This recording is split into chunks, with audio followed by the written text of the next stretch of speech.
জেনা করার ব্যাপারে বলেছেন না না করার ব্যাপারে বলেছে? সমাজে শব্দ তো পরক্রিয়া চলছে, পরক্রিয়া চলছে না, চলে না? আশ্চর্য। আমি আমি আমার জীবনে একটা বউ হয়েছে, একটা বউ। ভাই আমার আলোচনা রাগ করছে না তো? ভালো করে শুনবে। জীবনে একটা বিয়ে করেছি, তো বউকে যদি একটা 5G মোবাইল না দেবো দিলাম, অন্তত একটা মোবাইল নাও বউ। আমি কলকাতায় থাকি, ব্যাঙ্গালোরে থাকি, আমি সৌদিতে থাকি, আমেরিকা, ওখান থেকে ভিডিও কলে তোমার একটু তোমার চাঁদ মুখটা একটু দেখ দেখ। বুঝতে পারেননি? আপনাদের আমলে ছিল না। তারপরে এত বাচ্চা কাচ্চা দিয়ে আল্লাহ দিয়েছে, আর এরা এত চাঁদ মুখ দেখে শালা 20 বছরের দুটো বাচ্চা। ঠিক না বেটি? তো তোরা এত দেখা দেখি করলি, তো হলোটা কি? আমার মুরব্বীরা বেশি দেখিনি, কিন্তু বছরে একটা করে, 10 বছরে 10টা উম্মতের সংখ্যা বেড়ে গেছে। আল্লাহ রাসূল খবরদার, ওই যে কি বলে, আমি আর বলছি না, যেহেতু নবী দিবসের প্রোগ্রাম, তোমরা ওই ট্যাবলেট গুলো খেও না। আর এরা সব জাঁকিয়ে টাল করে রেখে দিয়েছে। শরিয়াতের একটা ভাষায় রয়েছে আদলের ব্যাপার, আলেম ওলামা ওরা বেশ ভালো বুঝবে, আমরা বুঝেন না তো আজল। আমি ও ব্যাপারটা বলছি না। প্রিয় ভাই, মোবাইল বউ দিবেন না, অনুরোধ করছি। যদি বিশ্বাস না হয় পা দুটো দেন, আমি ধরবো। মোবাইল দিলে কি হয়? এটা দক্ষিণ 24 পরগনা, তাই তো? জীবনতলা থানা তো। উত্তর 24 পরগনার উত্তর বারাসাত, দেখবেন বারাসাত লোকসভা না বিধানসভা এরিয়ায় গত বছরে 1 বছরের পরিসংখ্যানে প্রায় 500টা গৃহবধূ পলাতক। বাড়ির আই বুড়ো মেয়ে নয়, গৃহবধূ, বউ, 2টো বাচ্চা, 3টে বাচ্চা, সবাই। আমি ভুল বলছি না ঠিক বলছি? আপনারা বলেন, প্রত্যেকের হাতে ছিল মোবাইল।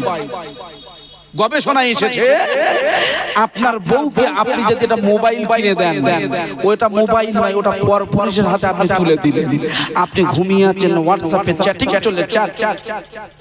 প্রত্যেকটা গ্রামে, প্রত্যেকটা পাড়াতে এই রকম অভিযোগ চলছে। আমার বন্ধুরা হাতে ধরে পায়ে ধরে মোবাইলটা বর্জন করে দিন। বাড়িতে একটি না রাখলে নয়, আপনার কাছে রেখে দিন। কোন স্ত্রীর কাছে, বাচ্চার কাছে মোবাইল দেবেন না। মোবাইলের দেওয়ার ফলে আপনার বিবি হাতছাড়া হয়ে যাচ্ছে।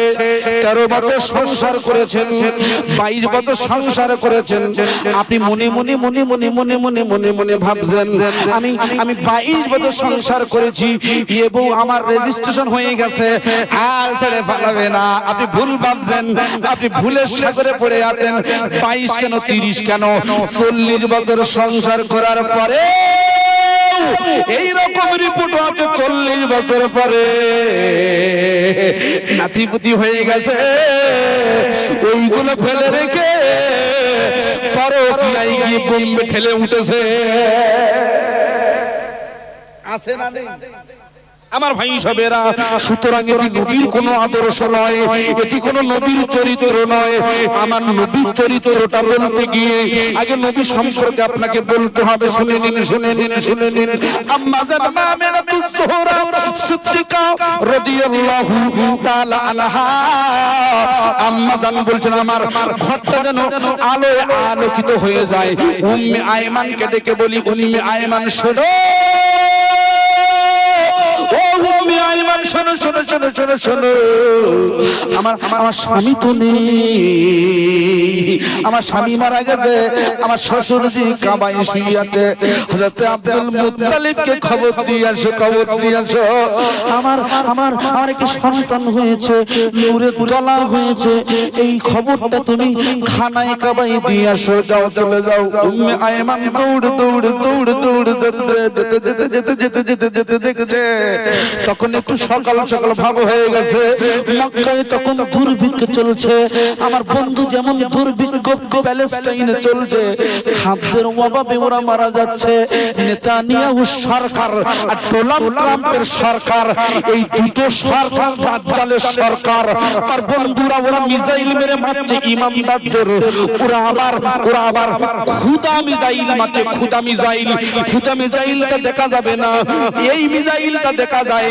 খুদা মিসাইল হলো বিশ্বের বহির্বিশ্ব থেকে ত্রাণের গাড়িগুলো যাচ্ছিল, ত্রাণ খাদ্যের গাড়ি, খাদ্যের জাহাজগুলোরা আটকে দিচ্ছে, প্যালেস্টাইনি ইমানদারদের কাছে পৌঁছতে দেবে না। আমার বন্ধুরা, আয়লা এলে, আমফান এলে, বুলবুলি এলে, শহর থেকে দেখবেন খাদ্যের গাড়িগুলো আসতো।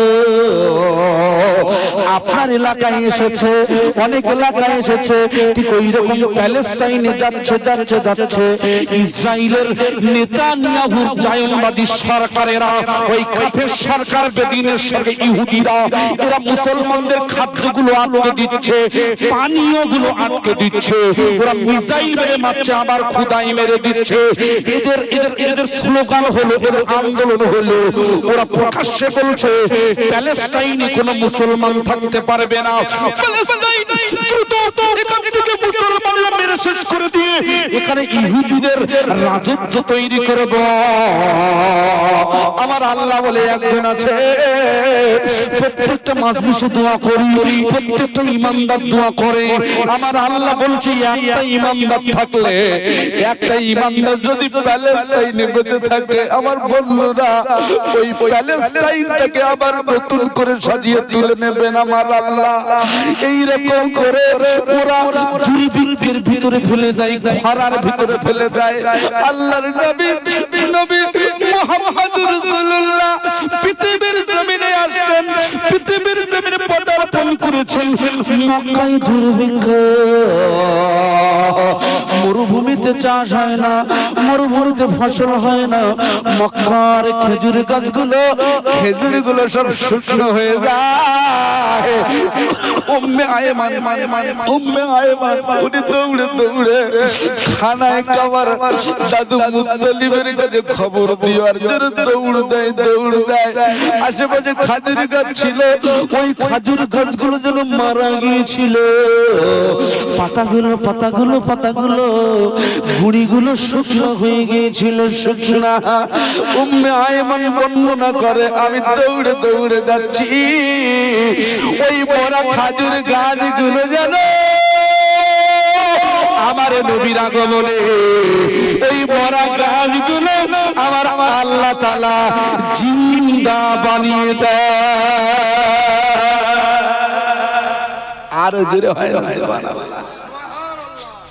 যেদিন নরেন্দ্র মোদী পৃথিবীতে জন্ম নিয়েছে, খোঁজ নিয়ে দেখেন আমাদের প্রধানমন্ত্রী নরেন্দ্র মোদী, ওনাকে সম্মান না দিলে সমস্যা। এখন আপনারা জানেন না, সোশ্যাল মিডিয়া তো অনেক বক্তা কুরুচিপূর্ণ মন্তব্য করেছে, এটা করা ঠিক নয়। যদিও সে অবৈধ হোক আর বৈধ হোক, যে কোনো ভাবে মসনদে আছে তো তাকে আমরা সম্মান করি। কেন? আমাদের ভারতবর্ষের প্রধানমন্ত্রী তো। এই জন্য শ্রী দামোদর দাস নরেন্দ্র মোদী, উনি যখন খোঁজ নিয়ে দেখেন আপনি ভালো করে, যেদিন তার মা গুজরাটে জন্ম দিয়েছিল, সেই দিন জিন্দা গাছগুলো সব মৃত হয়ে গিয়েছিল। আমার মনে হয় এটা, আপনাদের কি মনে হয় জানি না। তা না হলে এত অরাজকতা ভারতবর্ষে তৈরি করবে বর্তমানে। দাদা আমার আমাদের দাদা, যদিও প্রধানমন্ত্রী, তারপরেও সম্পর্কের দিক দিয়ে গেলে উনি আমাদের দাদা হন। তার দাদুর বয়সে না 70 প্লাস হলে আমরা দাদু বলি। আমাদের দাদু এবং প্রধানমন্ত্রী সম্মান করছি। উনি বর্তমানে কলকাতায় আছেন। কলকাতাটা মনে হয় সর্বনাশ হয়ে যেতে পারে। খবরে দেখবে, নিউজে দেখবে, যেখানে যায় শুধু জ্বালা পড়ে নয়। আল্লাহ হেফাজত করেন, সকলেই বলি আল্লাহুম্মা আমিন। আমাদের দিদি তো আছে, যাই হোক, উনি ব্যাপারটা সামলে নেবেন। আমি যেটা আপনাকে সামলাচ্ছি, নবী আমার এসেছেন মৃত গাছগুলো জিন্দা হয়ে গেছে। এটা সত্য না অসত্য? সত্য, 100% সত্য। কারণ এটা আমার কথা নাই তো, গৌতম বুদ্ধ বলেছে। কে বলেছে? গৌতম বুদ্ধ নাম শুনেছেন? মাইকেল এইস হার্ট একটা কিতাব রচনা করে, মাইকেল এইস হার্ট, আমেরিকান বিজ্ঞানী, মারাত্মক বিজ্ঞানী। ইনি লিখেছেন 100 মনীষীর জীবনী, দ্য 100 হার্ট। ঠিক তো? দ্য 100 হার্টে 1 নম্বরে আমার নবীর জীবনী রচনা করেছেন। বিশ্ববিখ্যাত বিজ্ঞানী, যার কলমটা নবী মুহাম্মদের নাম প্রথম লিখেছে। আমাদের শ্রী গৌতম বুদ্ধ নেপাল, যে নেপাল এখন দাউ দাউ করে আগুন জ্বলছে, ঠিক না বেটি? নেপালে আগুন জ্বলছে, ওরা বাংলাদেশের মতো ওরা শুরু করে দিয়েছে, সরকার উৎখাত করে দিয়েছে। এরপরে মনে হয় আমাদের ভারতবর্ষের পালা, আল্লাহ ভালো জানে। তবে ওই রকম একটা আঁচ পাওয়া যাচ্ছে, ইমামদার সব মনে মনে মনে মনে খুব একটা তৈরি হচ্ছে, উগরে দেওয়ার সময় এসেছে। ইনশাআল্লাহ আল্লাহ চাইলে হিন্দু মুসলিম কাঁধে কাঁধে রেখে দিল্লি অভিযান করে নরেন্দ্র মোদী সরকারের শেকড়টা আল্লাহ চাইলে উপরে ফেলে দেবো। বলুন ইনশাআল্লাহ, একটু জোরে বলুন ইনশাআল্লাহ। বাবাজি ভয় খাচ্ছেন নাকি আপনি? কিসের ভয়? আমাদের তো ভয় নেই, আল্লাহকে ভরসা করে চলি, রাত বিরাতে দিক ওদিক ঘোরাফেরা করি, আল্লাহ শুকরিয়া, আল্লাহ চাইলে তুলে নেবে। ঠিক না বেঠিক? ভয় করার কোনো প্রয়োজন নেই। এটা তাকবীরের ধ্বনি দেন, নারায়ে তাকবীর, নারায়ে তাকবীর। ফুরফুরা শরীফ, আজমি শরীফ, মক্কা শরীফ, মদিনা শরীফ, সবার উঠে আল কুরআন শরীফ, নারায়ে তাকবীর। শ্রী গৌতম বুদ্ধজি উনি গবেষণা করে বলেছেন, পৃথিবীর জমিনের 1 নম্বর মানবতাবাদী, 1 নম্বর আদর্শবাদী, 1 নম্বর মায়াবী নবী, মায়াবী গুরু, তিনি হলেন নবী মুহাম্মদ রাসূলুল্লাহ। বলুন সুবহানাল্লাহ। প্রিয় ভাই সব, উম্মে আয়মান দৌড়ে দৌড়ে যাচ্ছেন, দৌড়ে দৌড়ে যেতে যেতে যেতে যেতে দাদুর কাছে পৌঁছে গিয়েছে। দাদু, ও দাদু। আব্দুল মুত্তালিব বলে, ও খুকি কি হয়েছে বলো বলো বলো বলো। দৌড়ে দৌড়ে আমার কাছে এলে কেন বলো? ওই সময় উম্মে আয়মান বলে, দাদু আপনার জন্য একটি সুসংবাদ আছে। কিসের সংবাদ আমার জন্য এনেছে? বলে, দাদু আপনার মরা ছেলে আব্দুল্লাহর ঘরে একটা সন্তান হয়েছে, নূরের দলা। বলুন, নূরের দলা হয়েছে। উনি আশ্চর্য হয়ে গেলেন, তাই নূরের দলা, তাই তো?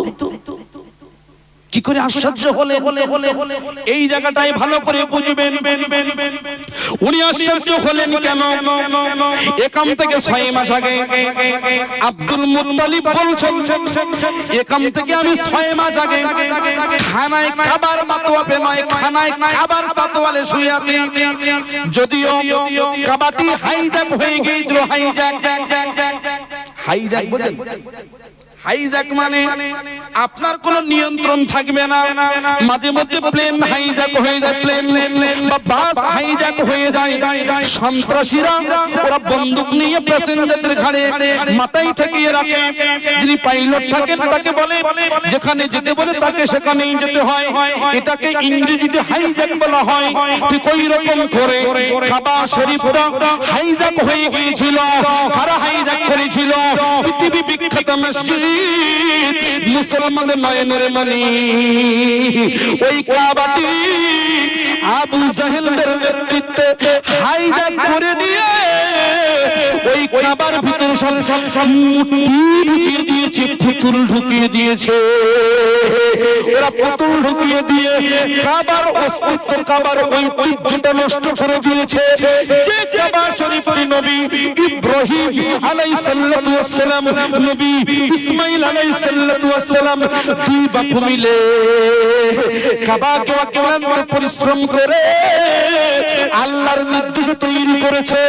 এই কুরাইশরা এরা প্যালেস্টাইন থেকে ওরা ওখান থেকে আল্লাহর নবীর জন্মের প্রায় 800 বছর আগে যিনি প্রথমেই পিয়র বলে এক ব্যক্তি কুরাইশরা এরা প্রথমেই কাবার অঞ্চলে গিয়ে বসবাস করতে করতে করতে করতে আমার নবীর প্রায় জন্মের 200 বছর আগে থেকে ওই কাবাটি হাইজ্যাক হয়ে বংশ পরম্পরায় আবু জেহেলের পূর্বসূরি খানায় কাবা থেকে হাইজ্যাক করে ওখানে মূর্তি ঢুকিয়ে দিয়েছে। ওই মূর্তিদের ভিতরে এক নম্বর হুবাল, আর হুবালের পায়ের তলায় শুয়ে আছেন আব্দুল মুত্তালিব। উনি শুয়ে শুয়ে শুয়ে শুয়ে উনি বলছেন আমি 6 মাস আগে শুয়ে আছি শুয়ে আছি শুয়ে আছি শুয়ে শুয়ে শুয়ে শুয়ে আমি খোয়াব দেখছি, আমি আমি আমি স্বপ্ন দেখছি এই খানায় কাবার মাতোয়াব থেকে একটি নূরের গাছ উদিত হয়েছে। নূরের গাছ ছোট একেবারে ছোট গাছ।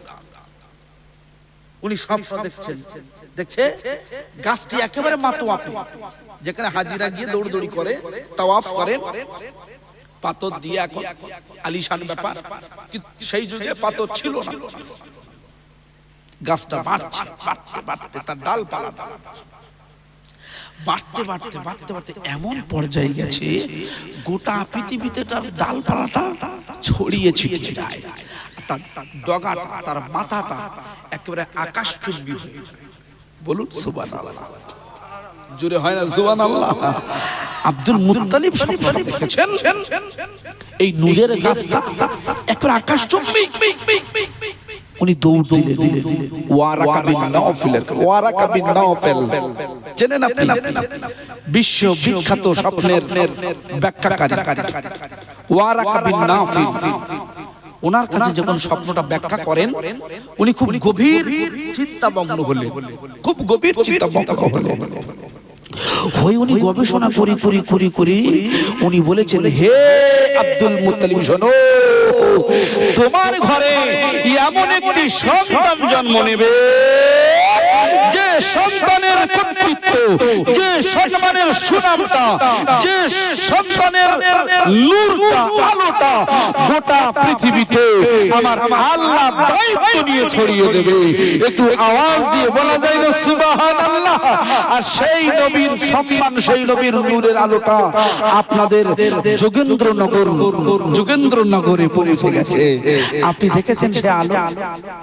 দেখেন সে চোখ তো আমাদের নেই, তবে ধরিয়ে দিলে বুঝবে। আমি আপনি জন্মসূত্রে হোক যে কোনো সূত্রে হোক আমরা কলেমা পড়ে নিয়েছি না, কলেমা শরীফ লা ইলাহা ইল্লাল্লাহু মুহাম্মাদুর রাসূলুল্লাহ পড়েছি তো।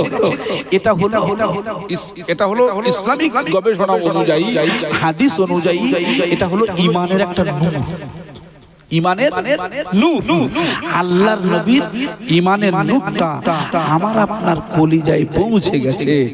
বলুন সুবহানাল্লাহ। মহব্বতের সাথে একটু কলেমা শরীফের জিকিরটা, কলেমার নূর